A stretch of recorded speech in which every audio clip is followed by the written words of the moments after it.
This is the RunSafe Security Minute. We're here to provide 1-minute security briefs.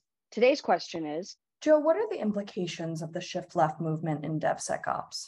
The shift left movement in DevSecOps is improving code security overall. And it's doing that by empowering developers to fix vulnerabilities. And as a result of that, boosting code quality in general.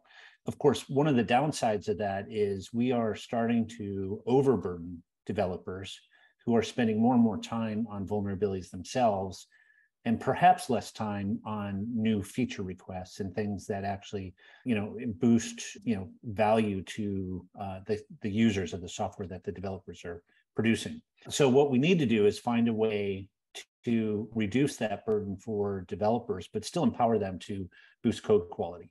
And if you think about this in a broader, trend, vulnerabilities in software persist. They've always persist, and we always find weaknesses in code. Consider what David Wheeler from the Linux Foundation has said recently in a conversation with Nicolas Chaillan about the most common types of vulnerabilities that are out there.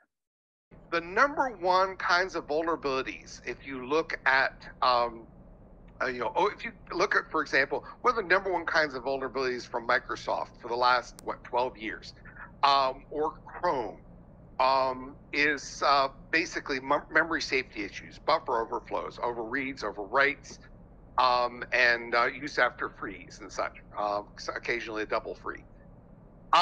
Buffer overflows were talked about and discussed as a security issue in the 1970s.